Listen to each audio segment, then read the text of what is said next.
जी मेरे भाई, ये है जी क्वेश्चन नंबर 3। हुसैन को किधर गया, हुसैन एसोसिएट्स वाला। अच्छा, इस सवाल में आए, क्या था, prepare extracts from statement of financial position and profit और loss of Hussain associate limited in respect of year end क्या है बच्चों, 30 सितंबर 2016। अब मेरी बात सुने, मेरी बात सुने ओ भाई, इधर IAS 36 में एक्सट्रैक्ट्स पता है कौन कौन से बनने हैं? प्रॉफिट और लॉस में क्या क्या आना है बोले? डेप्रीसिएशन एक्सपेंस, इंपेयरमेंट लॉस, और मेरे मासूम दोस्तों स्टेटमेंट ऑफ फाइनेंशियल पोजीशन में प्लांट आना है। इस सवाल को सामने, बाकी अगर डिस्पोजल हुआ वो तो फिर आना ही आना है ना, वो तो गेन और लॉस से डिस्पोजल कहा जाता होता है, ऐसे ही है भाई। अच्छा चले, ये एक्सट्रैक्ट्स बना लेते हैं पहले ही। यार देखो फॉर्मेट तो पता हो ना हमें। अच्छा जी मेरे भाई इधर आए जी, ये है मेन रिक्वायरमेंट आपकी, क्या है सर? अच्छा जी, ये है जी सोल्यूशन। सर ये क्या है? प्रॉफिट और लॉस के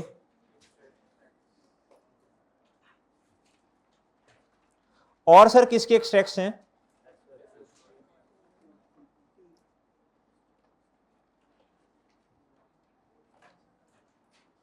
डन भाई।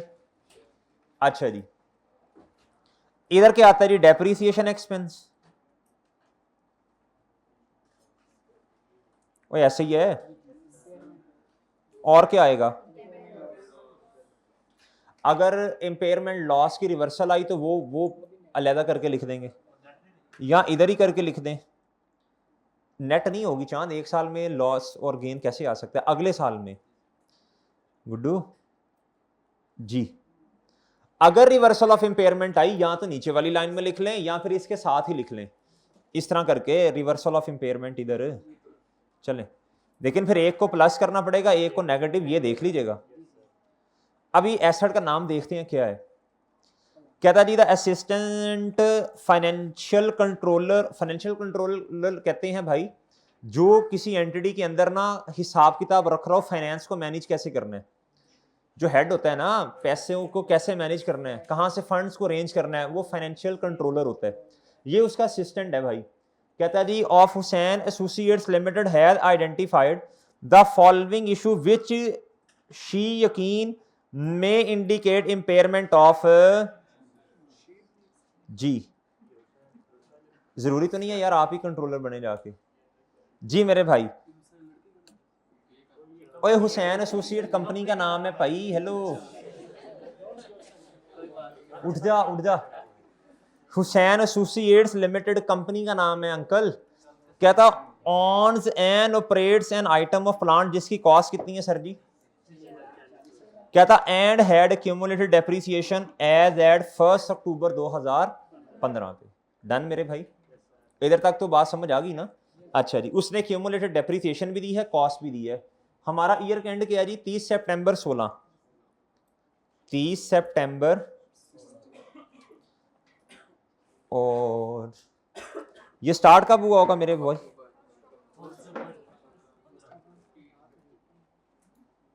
जी कब स्टार्ट हुआ होगा जी? फर्स्ट। डन सर, और डन। अच्छा जी, जी जी हो तो रहा है यार गाजी। अच्छा कहता जी it is being depreciated eight 12.5% on cost, on cost. अच्छा जी क्या है?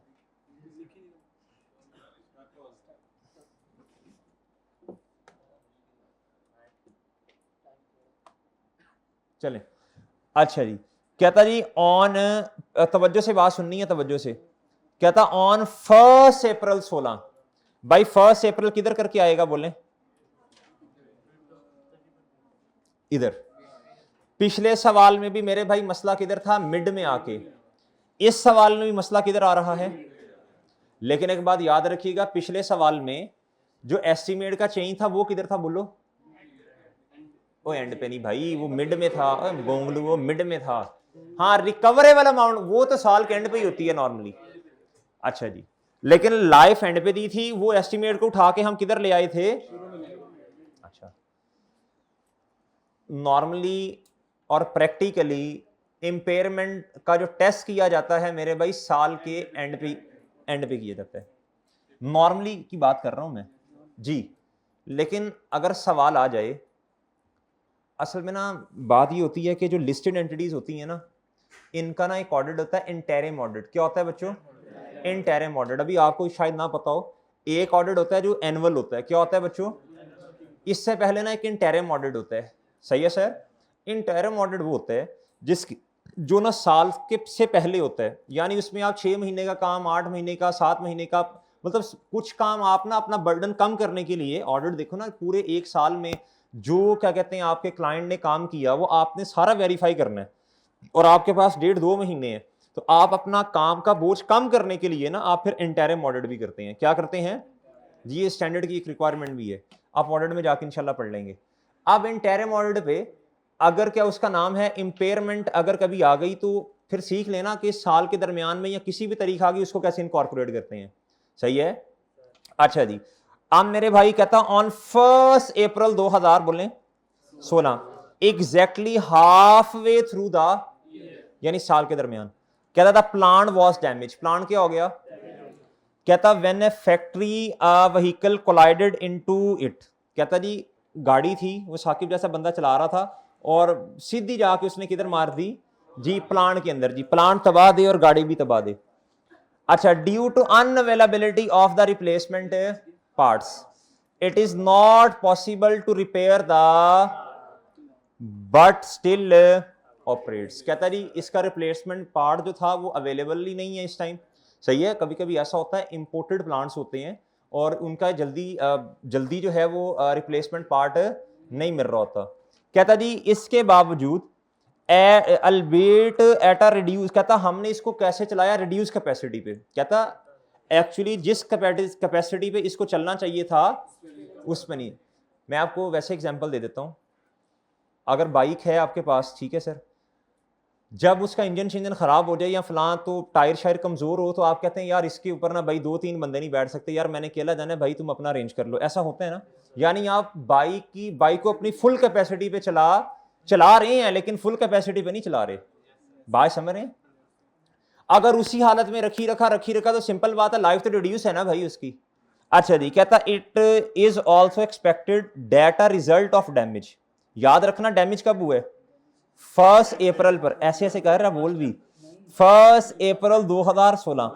कहता the remaining life of plant from the date of damage. मेरे भाई इसको हाईलाइट कर लें, from the date of damage. क्या? फ्रॉम। कहता from the date of damage will be only from the date, from the क्या क्या ये लाइफ कब दी हुई है भाई? कब कब कब? 1 अप्रैल पर दी है। फ्रॉम द डेट कब बच्चों? हाईलाइट कर लें इसे और इधर लिखो 1 अप्रैल 2016। कार्ली वाले सवाल में एंड पे दी थी और एसटी और लफ्ज लिखा था ड्यूरिंग का। क्या लिखा था? अब ये एनालिसिस आपने बनाना है। सही है ना? कार्ली वाले सवाल में 40 साल दी थी, एंड पे आके रिवैल्यूएशन हुई थी, एंड पे दी थी। हालांकि मेरे भाई एस्टीमेट का चेंज कब था? लफ्ज लिखा था ड्यूरिंग का। देख लेना घर जाके, कार्ली वाला सवाल है मेरा ख्याल क्वेश्चन नंबर 2 क्वेश्चन बैंक का, ये 16 का। हम 1 साल पहले ले आए थे, फिर हमने सवाल किया आज ही। मेरे भाई कौन से वाला भला बोलो जी? वो वाले का नाम है जी साइंटिफिक फार्मा, इंडस फार्मा नहीं, वो तो और सवाल है। इंडस फार्मा पे कितने पहुंच गए भाई? वो सवाल तू बता रहा है ये 23 का 20 का। अच्छा अब मेरी बात सुने मेरे भाई, साइंटिफिक फार्मा वाला जो सवाल है उसके अंदर भाईजान कदरदान मेहरबान एस्टीमेट का चेन कब है? दरमियान में। लाइफ किस तारीख पे दी है? तो दरमियान में लेके आएंगे मतलब 0.5 ऐड करेंगे। इस सवाल में भी बच्चे जो है ना तड़ा तड़ करके 0.5 ऐड करते हैं भाई। From the date of change, जिस दिन खराब हुआ उस दिन की उसने आपको क्या दी है? नोट लिखें, इधर नोट लिखें। लिखो तुम तो कार्ली, क्योंकि आपने तो एनालिसिस नहीं ना बनाना, लिखो तुम तो कार्ली और हुसैन और साइंटिफिक फॉर्मा वाले सवाल जैसे नहीं हो। इधर इधर ही लिखना, चांद इधर ही लिखना है। लिखो, तुम तो कार्ली के आगे सवाल नंबर भी लिख लो, आपको वही नहीं मिलना बाद में। ICAP question number 2 IS 16, तुम तो कार्ली question number 2 IS 16 question bank and scientific फॉर्मा के आगे लिख लें IS 36 past paper question number 3। ठीक है, जैसे नहीं हो, जैसे क्योंकि लिखो लिखो लिखो, क्योंकि लिख ले, हो चांद लिख ले, तबसरे बाद में कर ली, क्योंकि उन सवालों में लाइफ साल के एंड पर दी गई थी, क्योंकि उन सवालों में लाइफ साल के एंड पर दी गई थी और फिर हम उन्हें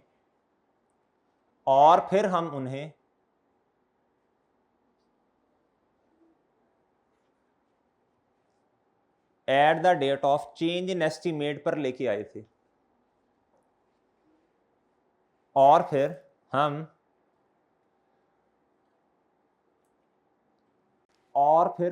उन्हें लिखवाया मैंने, उन्हें की जगह उसे कर लेना, और जी रिस्पेक्ट, मैं कौन सा कराची से हूं, और फिर हम उन्हें उसे जी, और फिर हम उसे लिख लो भाई, भूल जाना है, उसे at the date of change in estimate पर लेके आए थे। आगे लिखो, तुम तो पहले ही उधर हो, मतलब date of change in estimate पर तुम्हें कहीं भी लेके जाने की जरूरत, चले जल्दी करो, जल्दी शाबाश, चलो चलो भाई, अभी आपको नहीं पता ना, बाद में जब रिवीजन करेंगे ना फिर इंशाल्लाह आपका ऐसे ऐसे रिवाइज हो जाएगा। जी जी हाँ लिख लो, यही सादा लिख लो ना, तुम तो पहले ही उधर हो, चलो चलें। अच्छा मेरे भाई इधर आए, आप मुझे एक बात बताएं भाई, ये तो अभी तक मैंने जितनी बातें की हैं किसकी की हैं बताओ, जितने भी सवाल किए ना, आज के 2 सवालों के अलावा हमें वैल्यू इन यूज पे काम करना पड़ा था IS 36 में, ज्यादा, और हमें फेयर वैल्यू पे तो मसला ही नहीं आता ना, लेस कॉस्ट ऑफ डिस्पोजल, ज्यादा आए तो कॉस्ट ऑफ डिस्पोजल में 1-2 चीजें जो हैं वो आपने ऐड उड कर देनी है, एडलेस ज्यादा काम उधर। ये 2 सवाल जो है ना, ये प्रैक्टिस किसकी है, बुक वैल्यू निकलवाने की, बात समझें भाई। अच्छा जी, आप देखें जी, आगे जो डेटा दिया ना भाईजान, ये वाला, ये fair value less cost of disposal का है, और किसका है, बोले शाबाश, वैल्यू जी, इसका निकाल लेते हैं। सबसे पहले मेरे मासूम दोस्तों हम क्या करें, वर्किंग 1 करेंगे, क्या करेंगे, देखो हर चीज की जड़ क्या है, जिधर बुक वैल्यू निकालनी पड़े एक ही फॉर्मेट, ये रट जाना चाहिए अब आपको, डेट सर, डिस्क्रिप्शन बच्चों, और मेरे दोस्तों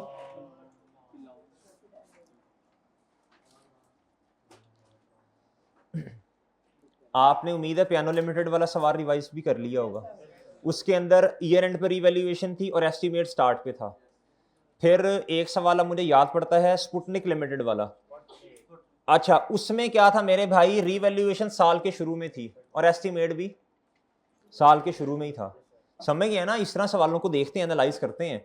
अच्छा जी, डेट, डिस्क्रिप्शन, प्लांट, और भाई इधर देखें इस सवाल के अंदर ना रिवैल्यूएशन मॉडल नहीं है, आप जल्दी से जरा पढ़ भी लें, रिवैल्यूएशन मॉडल जी मेरे भाई डायरेक्ट क्या आ जाएगा, प्रॉफिट और लॉस। चलें शाबाश, पहले वर्किंग करवा दें जल्दी से मुझे। देखो इस सवाल में ना बुक वैल्यू आपको उसने दी हुई है तकरीबन, बस थोड़ा सा काम करना है आपने, फॉर्मूला लगाने की जरूरत, क्योंकि क्यूमुलेटेड डेप्रिसिएशन खुद दी है उसने 4 लाख, और कॉस्ट कितनी है सर जी, तो बुक वैल्यू साल के शुरू में कितनी आ गई, 1 अक्टूबर 2015 पे। मैं डायरेक्ट क्या लिखता हूं, बुक वैल्यू, अगर आपने नहीं लिखना कॉस्ट लिखें, एक्यूमुलेटेड डेप्रिसिएशन जो आप फॉर्मूला लगाकर खुद निकालते थे वो निकालने की जरूरत मेरे दोस्तों नहीं है जी, ये आ गई बुक वैल्यू सर। और बताएं शाबाश, ये कैसे आई यार, ये देखो ना,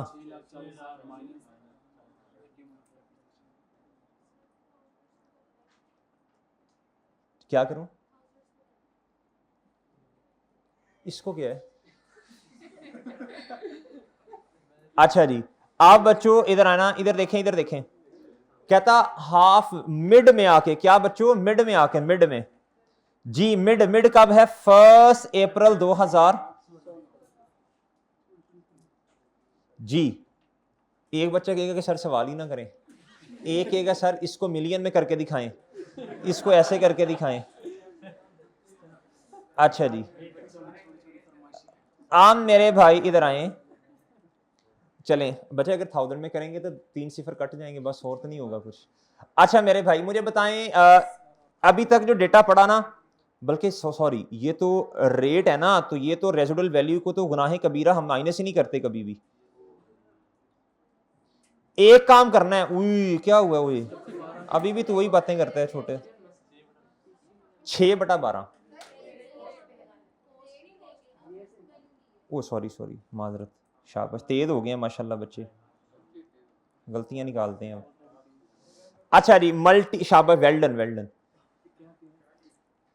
किया ये है बच्चे, cost 6,40,000 multiply by 12.5%, straight line method है, स्ट्रेट लाइन पर क्या होता है? कॉस्ट पे रेट, वो रिड्यूसिंग होता है जो मैं अभी करने लगा था। मल्टीप्लाई बाय 6/12, जल्दी बोलें 6/12 क्यों किया है? याद करें ना पुराना सवाल, कितना जी, कितना आया भाई जी? 1 अप्रैल 2016। बच्चों देखें, जिस दिन एस्टीमेट का चेंज है, क्या मेरे पास उस दिन की बुक वैल्यू आ गई है? आ गई है ना भाई? जिसने वो वाला सवाल कर लिया साइंटिफिक फॉर्मा वाला, उसके सामने ये क्या है? ठीक है ना? अच्छा, आप मेरे भाई आपने कहां तक आना है बोलो? ओके ना? कोई ओके? अच्छा सर, आपके आनी है डेप्रीसिएशन, अच्छा ओए इंपेयरमेंट भी इधर ही है। ये पढ़ लें पहले। कहता कहता based on its reduce capacity, कहता एस्टिमेटेड प्रेजेंट वैल्यू। अच्छा यार ये वैसे कितना अच्छा है, इसने वैल्यू इन यूज भी क्या की है, खुद बताइए, खुद दे दी उसने, कहा कैलकुलेट ना करो। ठीक है जैसे आपकी मर्जी।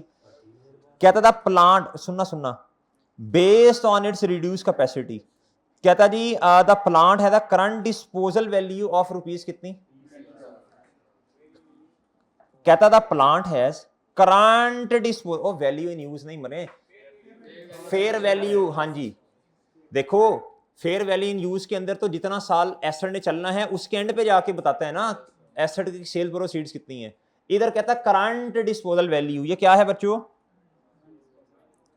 ये फेयर वैल्यू है। क्या है?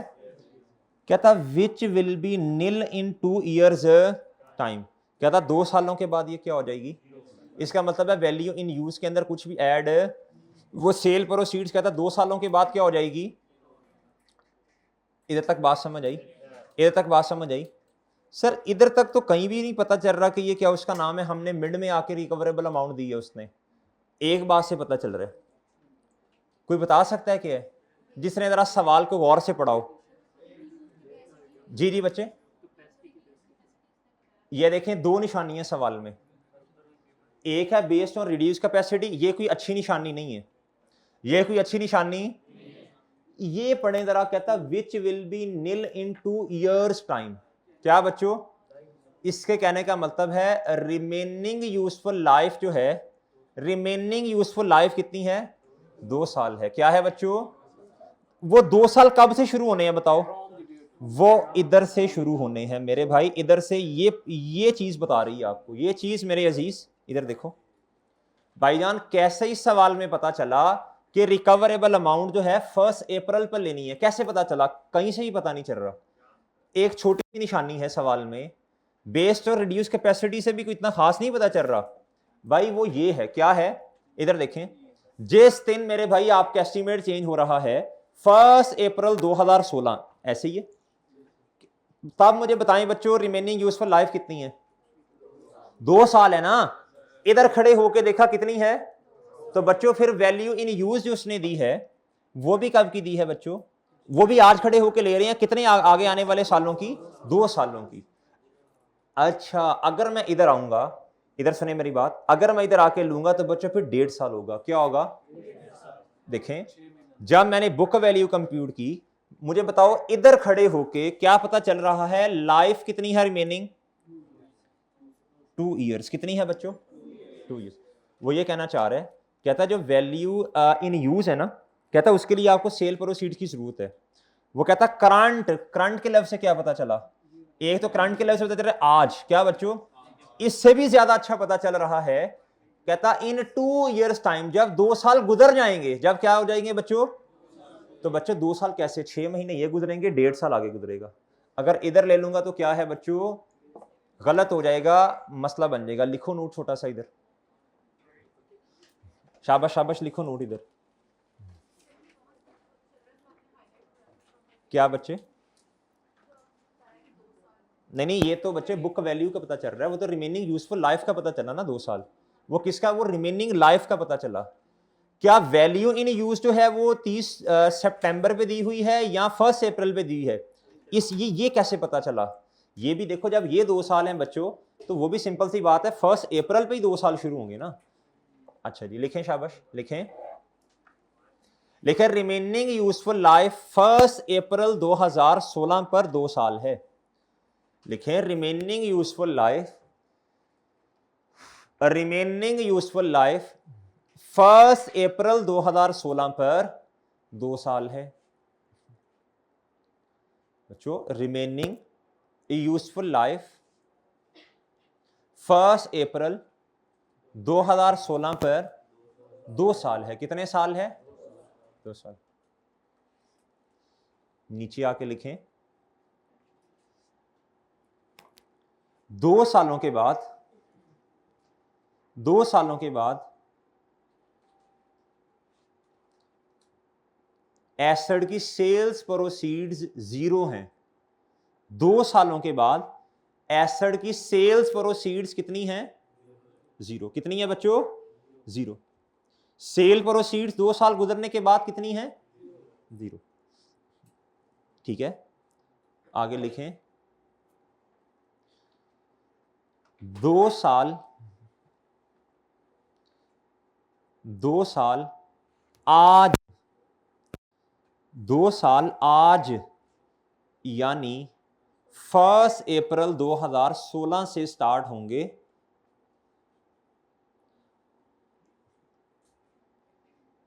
फर्स्ट 2 साल 1 अप्रैल 2016 से स्टार्ट होंगे।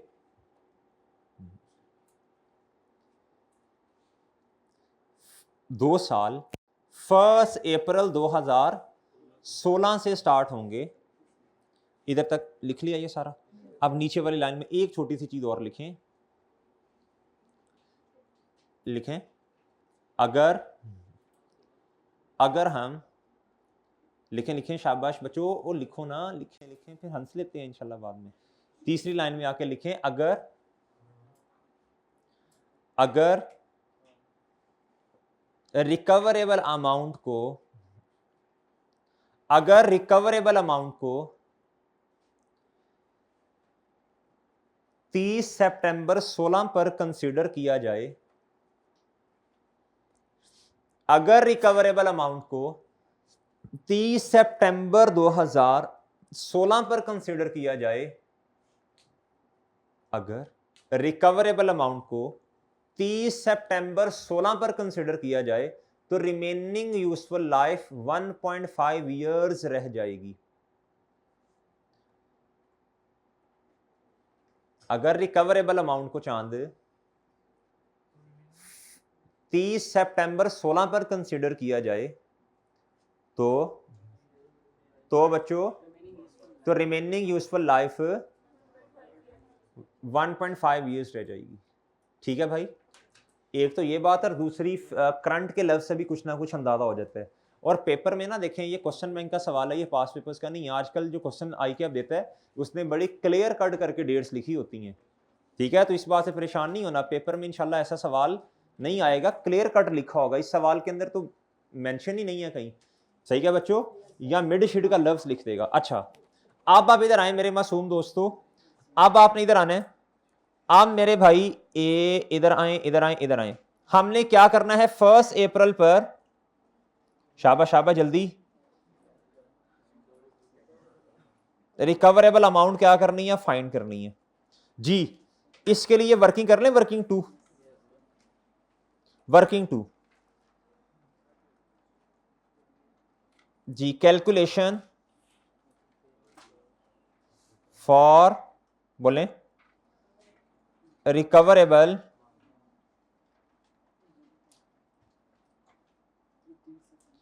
अच्छा दोस्त बताओ इसके लिए कितनी कितनी चीजें हैं जी इसको कंप्यूट करने के लिए। सर जी पहली है फेयर वैल्यू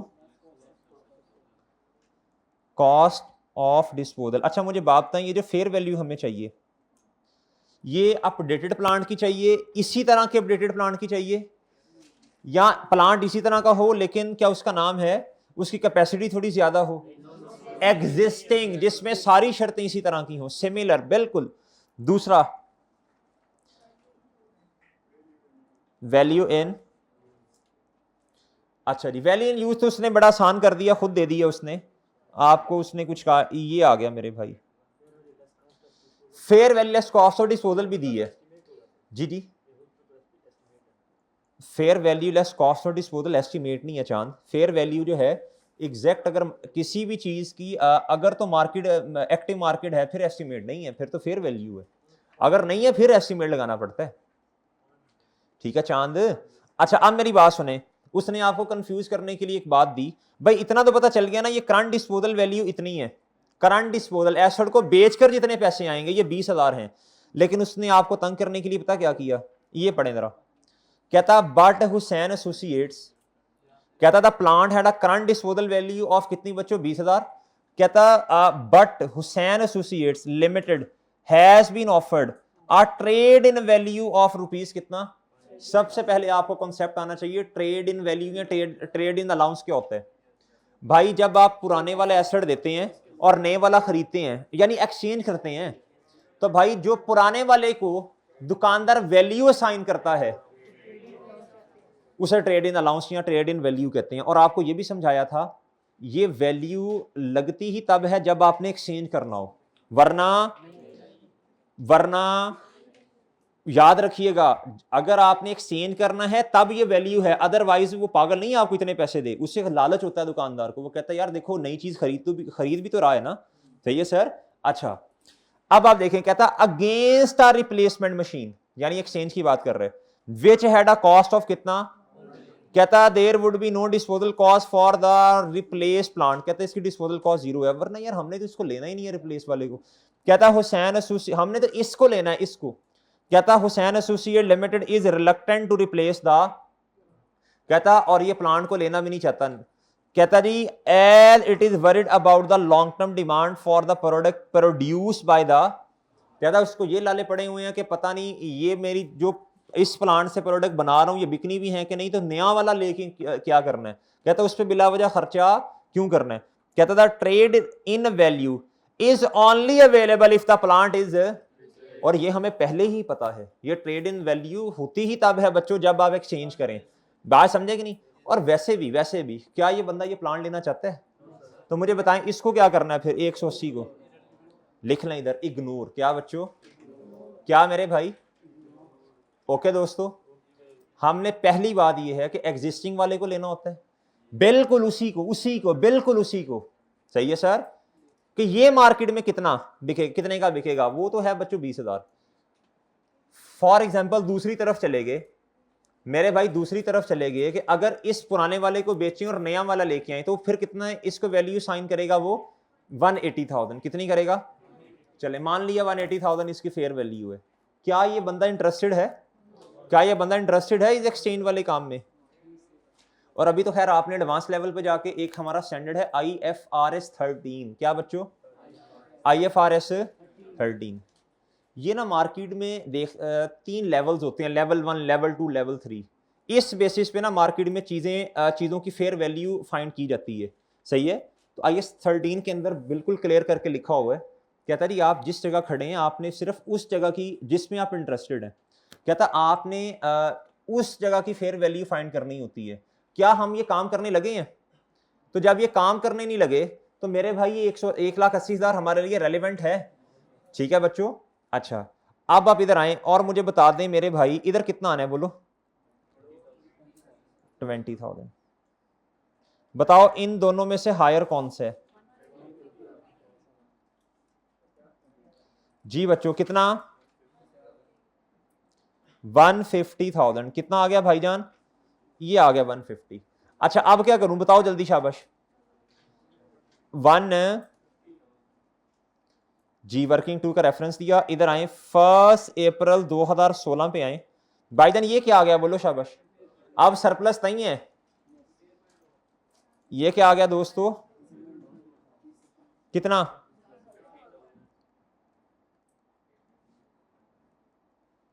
इधर भी मेरे मासूम दोस्त और ठीक है, समझे बात के नहीं समझे? चले एक्सट्रैक्ट्स बनाने आपने, शाबाश बनाए एक्सट्रैक्ट्स। जरा बताएं कि इंपेयरमेंट लॉस आना है कि नहीं आना? अगर एंट्री करनी होती आप कहते हैं impairment loss debit, accumulated impairment loss, क्योंकि सरप्लस नहीं है ना, वो तो रिवैल्यूएशन मॉडल है। जी जी जी मेरे दोस्त, क्या क्या ऊंची बोलो ना। अच्छा तो यार मैं जी की करने लगा, मैं अभी वो कर रहा हूं, अभी तो मैं इंपेयरमेंट लॉस के एक्सट्रैक्ट्स में लिखने लगा हूं बस। वो तो इतना ही रहना ना, दोबारा तो इंपेयरमेंट नहीं है चांद। मैंने कहा इधर देख, इधर बता इधर कितना आना है डॉन?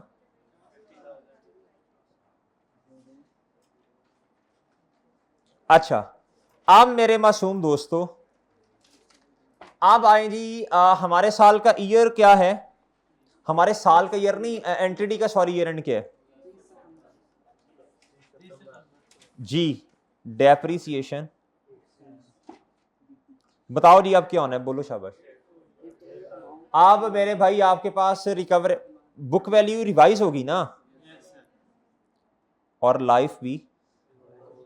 जी लाइफ भी मेरे भाई क्या हो गई? देखो अब आपने 12.5 नहीं करना बच्चों, अब रेट की जगह क्या आ गई है? लाइफ। और रिड्यूस है क्या है? और इधर भी। अच्छा जी एक ही दफा ना कर लें, चलो जी मल्टीप्लाई बाय बोलें, इधर कितना आना है बोलें? 37,500। इधर बताएं 12,000। सॉरी ये तो खैर इस तरह आता होता है। अच्छा जी अब मेरे भाई इधर आए, ये है जी 30 सितंबर 2016। ये क्या है जी? बुक वैल्यू जी आती मेरा ख्याल है 1,12,500 और ये 37,500। अच्छा जी अब मेरी एक बात सुने जरा, बात सुने बच्चों बात। ये जो डेप्रीसिएशन एक्सपेंस है ये वाली ये, और बच्चों ये जो 6 महीने की डेप्रीसिएशन एक्सपेंस है ये, ठीक है बच्चों, इसकी तो आपको पता है ना एंट्री नहीं होती, इसका तो पता है ना इसका। चलें पहले बताएं जी डेप्रीसिएशन एक्सपेंस कितना है, जल्दी बोलना है शाबाश।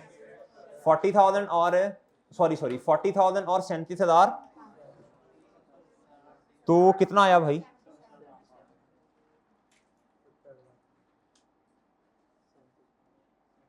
ये आ गया भाई 77,000 जी। और एसड अब किस पे पड़ा हुआ है बोलो? 1,12,000।